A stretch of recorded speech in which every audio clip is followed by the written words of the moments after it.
Good afternoon. My name is Joseph Lloyd and welcome to No Budget Reviews, the series where we go around the country finding cars that you can buy in good condition with an MOT for under £1,000 and filming them with absolutely no money at all. So we have to use my phone, no microphones, no fancy DSLRs, nothing like that. Just good honest cars that you can buy for very little money and you can enjoy driving.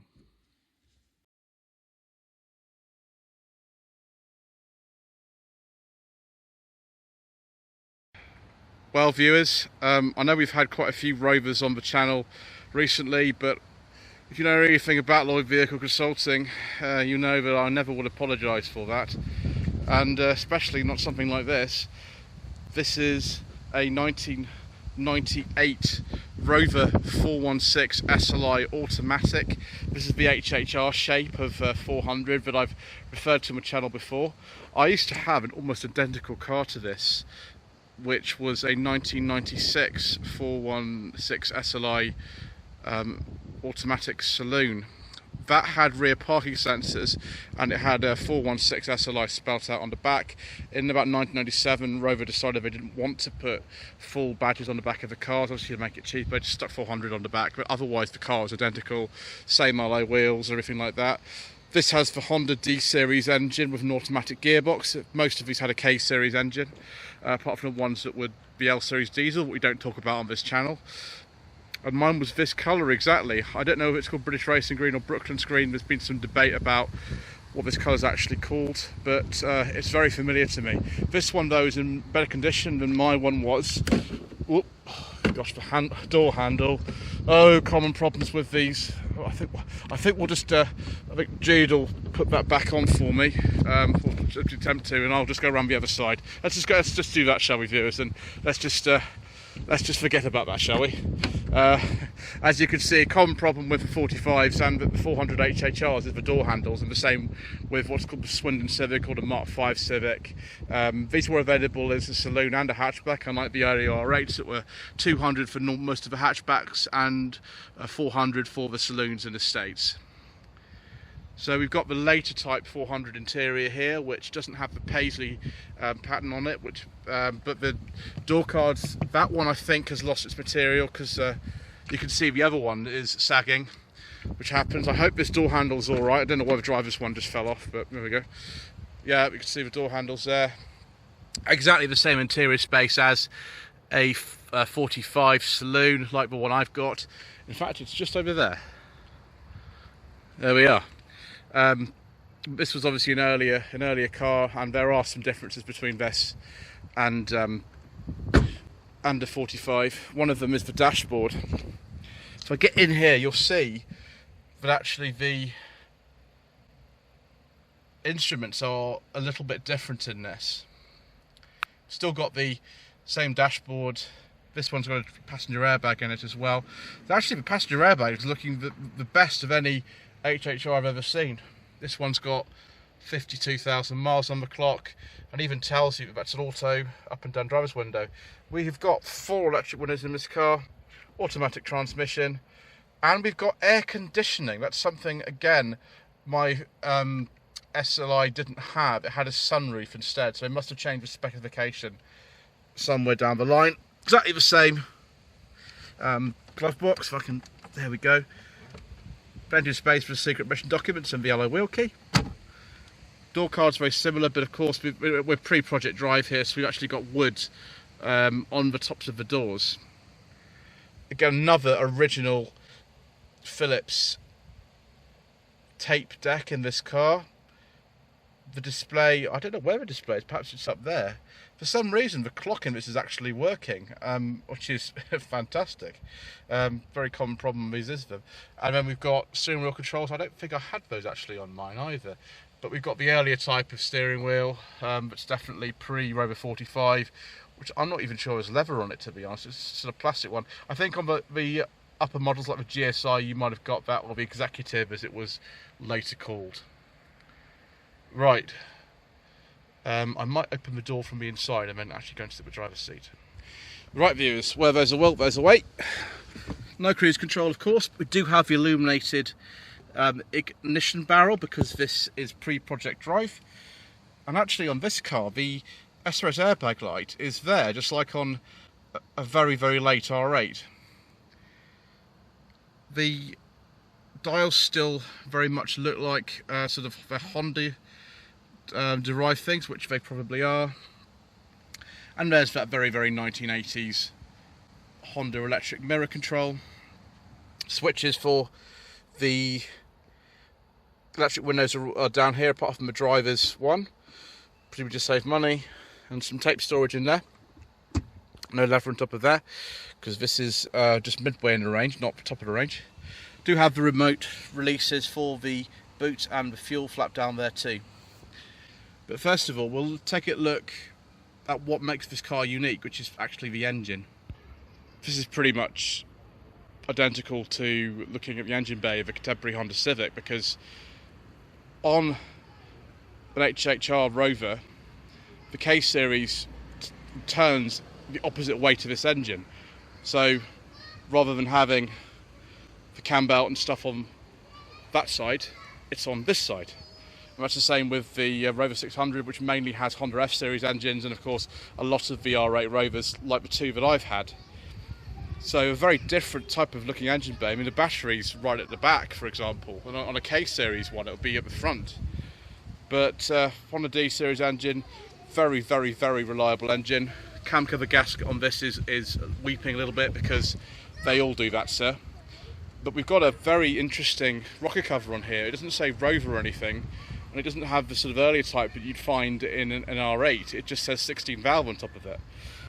I don't know why Rover put this engine into the HHR and they didn't put it into the R3, because, you know, they had automatic transmission for the K-Series in the R3, which came out within a few months of this actually. So I don't really know why they would have to do that, but for some reason they kept the automatic gearbox and Honda engine in this, despite the fact the engineering is completely the other way around. It's probably because this car already had permutations for both in it, and that means the engine mounts in this is completely different as well from the normal K-Series one.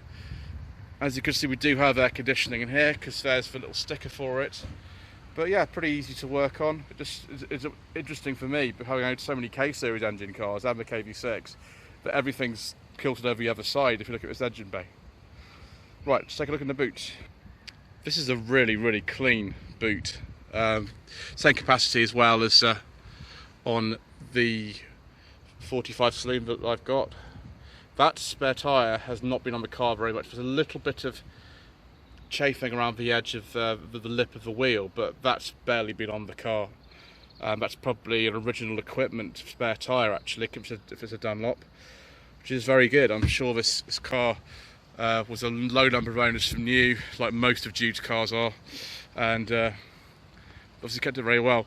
One thing I would say, that the optional parking sensors would be nice, because the rear visibility in these is absolutely terrible, and these rear lights are actually quite rare to get hold of. They're the same pretty much between a 45 and a 400 and an MGZS, but they seem to be, for some reason, more difficult to get hold of than for the hatchback versions. Places they do rust, although this is very, very rust free, this car must have been garaged. Rust would have been along here. The place where they tend to rust actually is just here behind the front wheel, but this one is absolutely brilliant. It's much better than mine was, although my car was garaged and I bought it from the original owner. This obviously has been kept a little bit better. The wheels are in really nice condition on this, and the front is very different from a 45, as you can see just over there. It's a different front end. We've even got fog lights. We've got an SLi, so we've got fog lights, which is rather nice. I do like this. I do sort of, in some ways, regret selling the one I had, but it was a bit bashed up, my one. I think I paid $250 for it, did a bit of work to it and sold it for $500, so you can definitely find these for under £1,000 all day long. Right, I think it's time for a very brief drive, because we have to go on private land, because I don't think we got any tax, so we'll have a little brief drive and then we'll come back.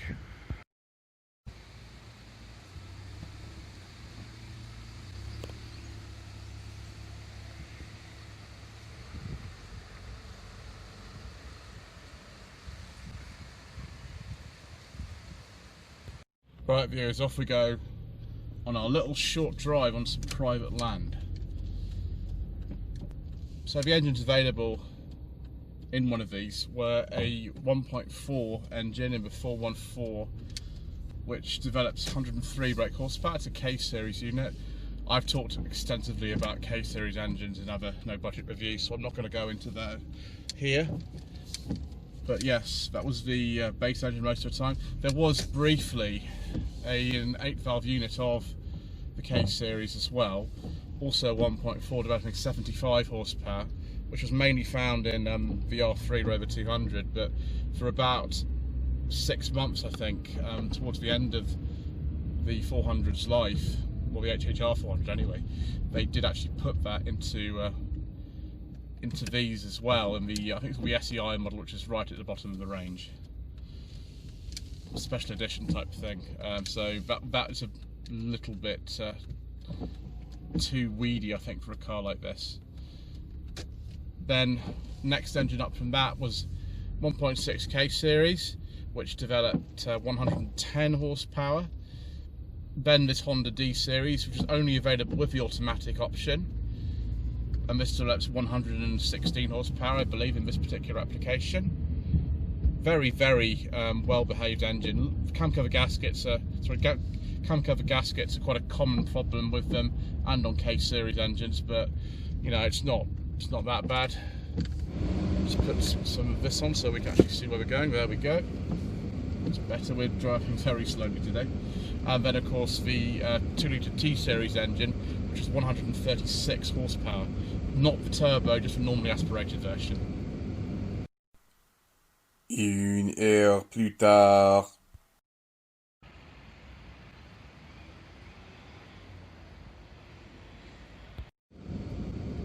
There are also, of course, some diesels, but we don't talk about those on this channel, as you all well know.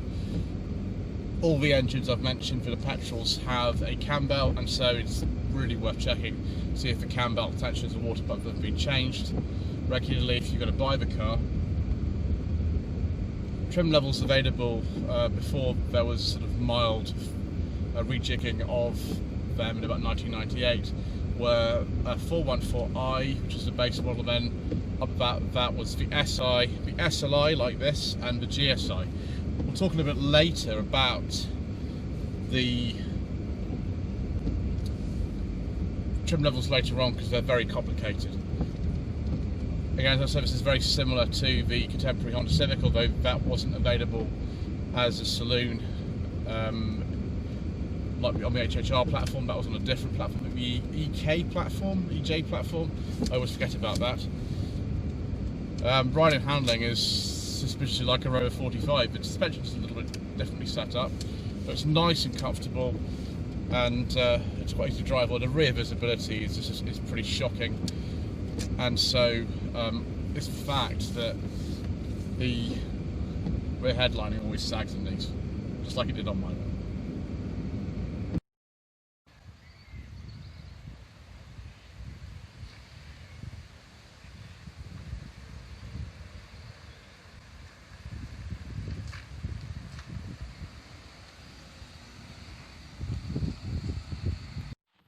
So, viewers, should you buy an Hhr Rover 400?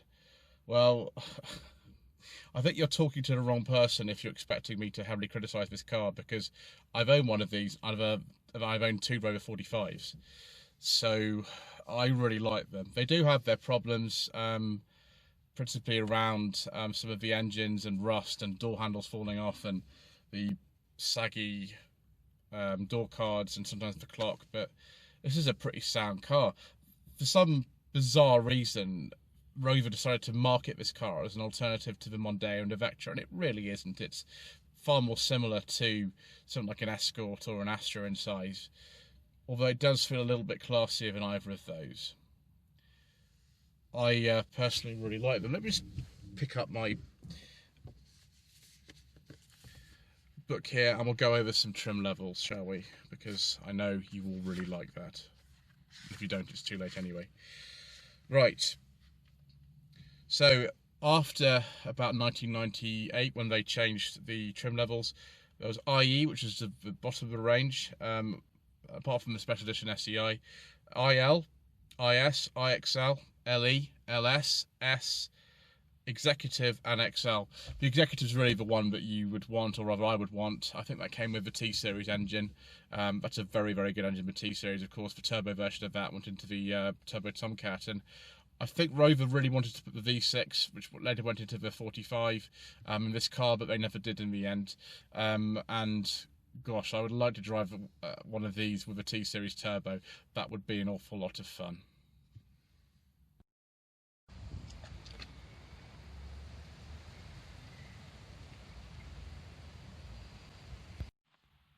So there we are, viewers. The Hhr Rover 400. I can't believe it's taken me so long to get one of these cars on the channel, but I'm again bathing with nostalgia once again in this car, and it makes me feel very happy to have chosen my 45 V6. But thank you ever so much indeed for watching this episode of No Budget Reviews. I'm sure we'll be back again soon with something else equally delightful. Don't forget to like this video and to leave a comment below. Once again, thank you to Jude for the loan of his car.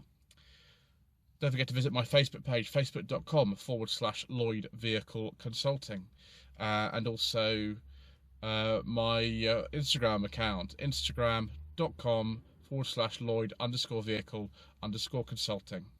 It does really help if you put the notifications on YouTube and click the bell icon to make sure that you receive all of them, should you wish to do that. Thank you very much indeed once again.